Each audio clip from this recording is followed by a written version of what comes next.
The Medal of Honor, the nation's highest military decoration for valor. An award bestowed on those individuals who went above and beyond the call of duty.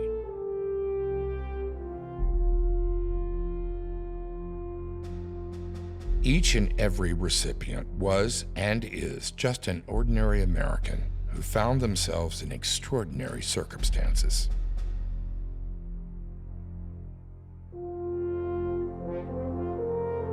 Most, like those with whom they served, came home. Others made the ultimate sacrifice.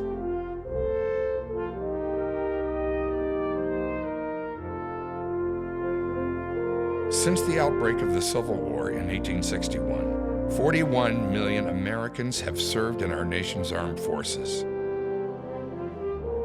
Of those, just over 3,500 have been recognized with the Medal of Honor for their distinguished service to their country. There have been 19 who were decorated twice. 2 pair of father and son, and 1 woman.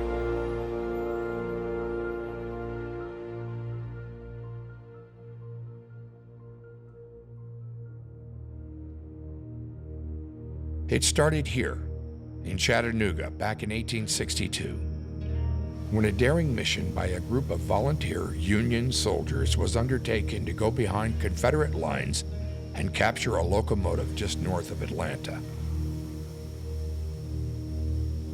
Their objective was to disrupt the enemy's lines of communication while an advancing Federal Army captured Chattanooga, all in an attempt to hasten the end of the war. Dressed as civilians, they knew they could easily be hung as spies if captured. Yet all of them, to the man, were willing to take the chance, to endure the hardship, to accept their fate. Including Jacob Parrott, just 18 years old. However, their mission failed. All 22 men were captured. But the story does not end there. Jailed first in Chattanooga, some were tried, found guilty, and executed. Others escaped. The remaining survivors were finally exchanged as prisoners of war. Today, they are recognized as the first recipients of the Army Medal of Honor. Andrews Raiders, with young Parrott having the distinction as the nation's initial recipient. Their story is one of patriotism, courage, commitment, citizenship, integrity, and sacrifice, the 6 character traits that we associated with each and every Medal of Honor recipient.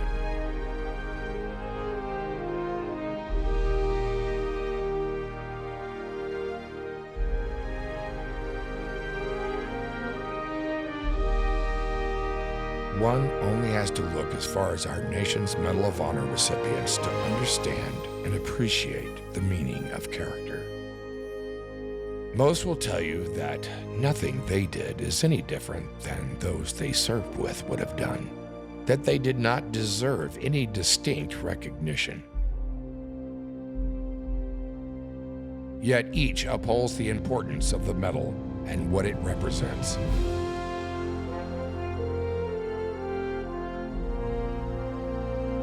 While we respect the past, at the Charles H. Coolidge National Medal of Honor Heritage Center, we are equally focused on helping shape the future. Our goal is to inform and inspire the next generation of heroes through our character education programs, whether in the classroom, the fire station, the athletic field, the boardroom, or here at the Heritage Center. We explore the meaning of patriotism, citizenship, courage, integrity, sacrifice, and commitment.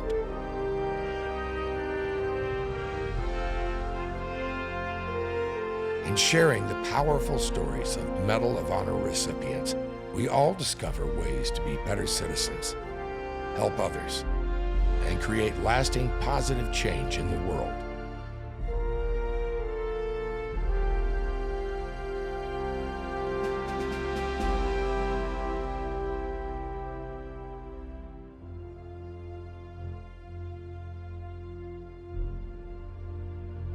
During your visit here to the Heritage Center, you will experience the stories behind just a handful of our Medal of Honor recipients. Most were born in Tennessee. Others fought within the state. All made an impact on the lives of every American by their service to the nation, both in war and at home.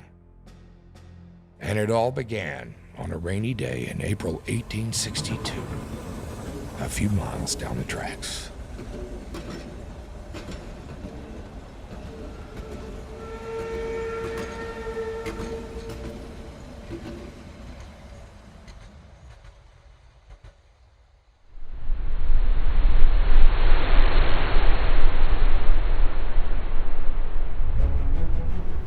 Hello, I'm Stephen Thomas, the Director of Program Support here at the Charles H. Coolidge National Medal of Honor Heritage Center. This is a place where you can discover the story in history. We are located in downtown Chattanooga next to the Tennessee Aquarium, and within 25-mile radius of where our facility is today, the first 52 individuals will perform actions that they will receive the Medal of Honor for, and that includes the first and currently only female recipient. Now, as we walk through the Civil War section, you're going to see the likes of Jacob Parrott, the first recipient to receive the Medal of Honor. You'll also see William J. Carson. He's a bugler. He's one of the only musicians to actually receive the Medal of Honor. You'll also see John Kiggins, who raised a flag at the Battle of Chickamauga to ward off the enemy fire and also friendly fire. You will also see the likes of Dr. Mary Edwards Walker, who is the first female surgeon and first and currently only female recipient, and she received her medal for actions here in Chattanooga. Now, we will move through and you will learn as you visit our facility the importance of patriotism, the love, loyalty of your country, and how do you make it better like these individuals. And we also will head into the Middle War section. Now, this section consists of the Indian War campaigns and the Spanish-American War. These sections are called the Middle Wars because it separates the Civil War from World War I. You will see our exhibit on Sergeant George Jordan, who was born into enslavement, and in the institution of American chattel slavery, it was illegal for him to learn how to read or write. So we do not know a whole lot about his early life. And starting in the late 1860s, George Jordan will actually join the USCT, the United States Colored Troops. He will show his citizenship by protecting a flank and protecting a community of settlers in a Native American attack.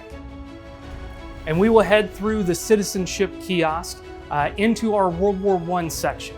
We will come face to face with probably the most famous Medal of Honor recipient, a Tennessee recipient, Alvin York.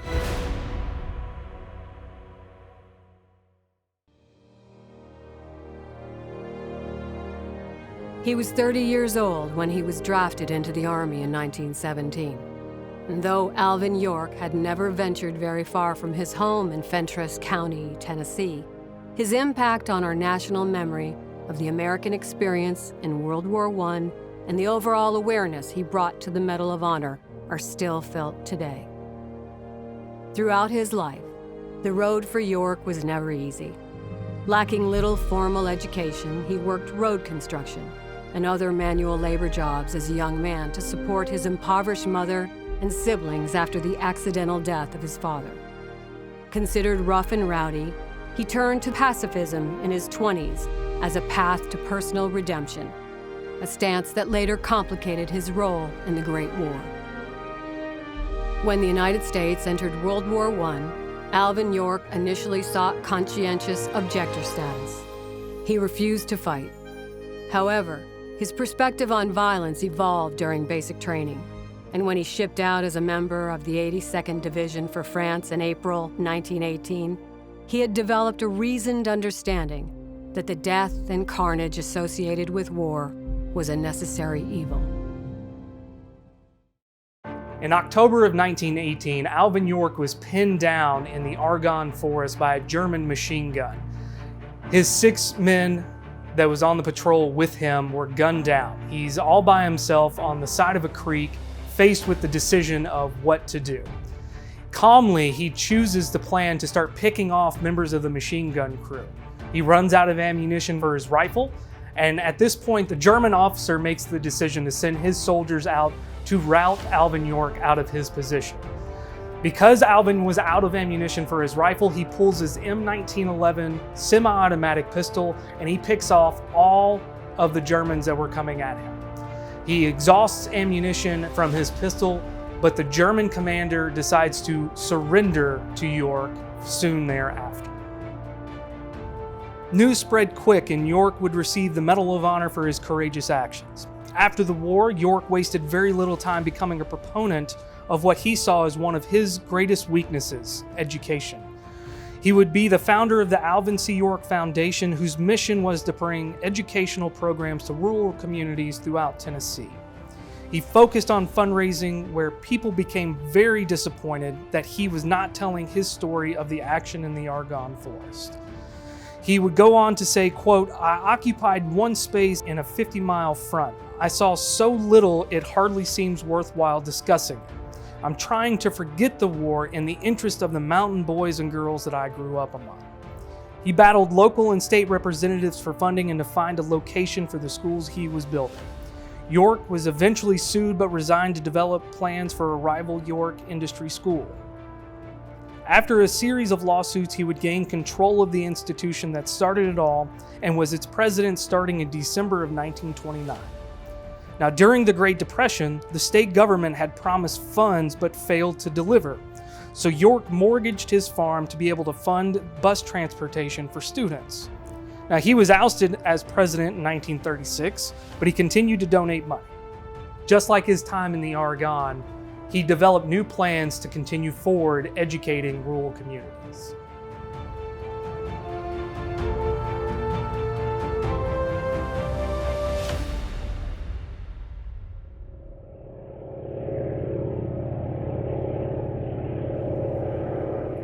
Now, in our gallery, you're going to experience immersive exhibits. One of the best ways to tell these stories is by experiencing what these men experienced on a daily basis, such as Paul Huff jumping out of an airplane as the first paratrooper to receive the Medal of Honor, or Desmond Doss on top of Hacksaw Ridge.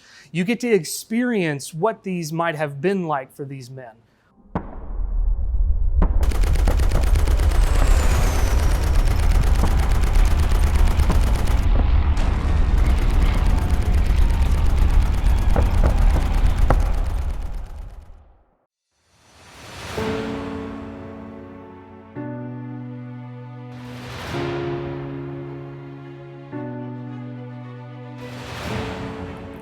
The next exhibit we're going to head to is for a gentleman who we are named after, Charles H. Coolidge.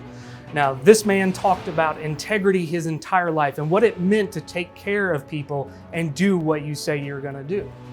Now, Charles was actually a platoon sergeant in the 36th Infantry Division. He commanded a machine gun platoon. The anniversary of Coolidge's action is coming up on October 24th. This is an important anniversary because Chattanooga is not only the birthplace of the Medal of Honor, but it is home to the oldest living World War II Medal of Honor recipient, Charles Coolidge. Now, while on Hill 623 in October of 1944, he is facing German counteroffensive after counteroffensive. Now, he initially walks out into a field and asks if they want to surrender. They said no, and thus 4 days of firefights happen simultaneously. Now, through the 4 days of fighting, Coolidge stayed calm and showed leadership beyond words. He went through each foxhole, checking on his men, making sure they had plenty of ammo. But on day 3, the Germans will attack with 2 tanks and a company full of men. Now, the German tank commander rolled up onto the position, opened the hatch, stuck his head out, and in perfect English asked him if he wanted to surrender. Now, this is where the action really gets interesting for Coolidge. His famous words were, "Sorry, Mac, you're gonna have to come and get me."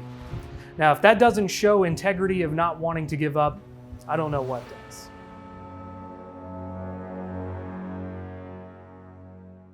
The legacy of Charles H. Coolidge here in Chattanooga is seen all over, whether it's a highway or a park named after him, more importantly, this building. This building will continue his legacy long into the future. Now, after the war, Charles Coolidge came back to Chattanooga and continued working for the Veterans Administration until he went to work for his father in the Chattanooga printing and engraving business, where he worked and continued to go to the office until 2015 when he was 95 years old.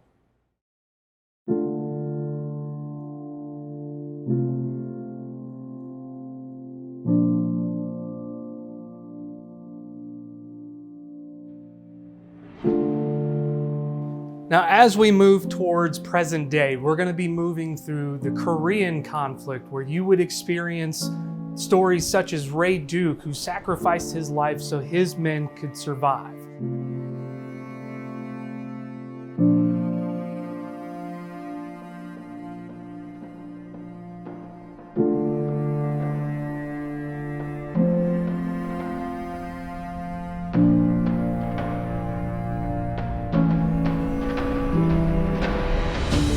We head into the Vietnam era. We start in the living room war. This is the first time in American history that the combat can be piped into the American living room almost immediately.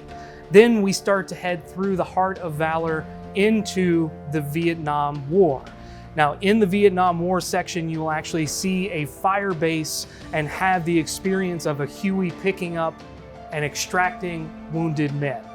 Then we head through the commitment kiosk and head into the War on Terror. Now, this is the modern day war that a lot of our current veterans that may be attending UTC will actually find familiar.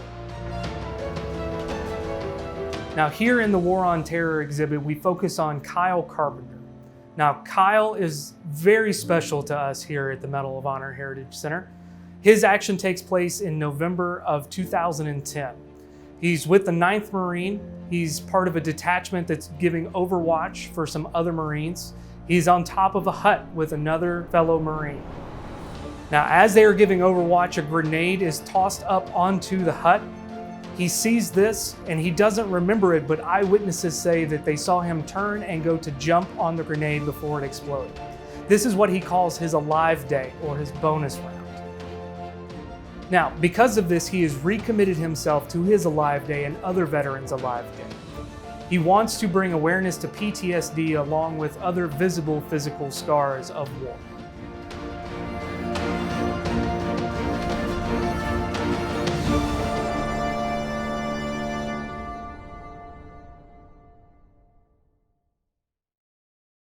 We are always happy to partner with veterans programs such as Boots to Suits, and right now we would be happy to answer any questions you might have about the Charles H. Coolidge National Medal of Honor Heritage Center.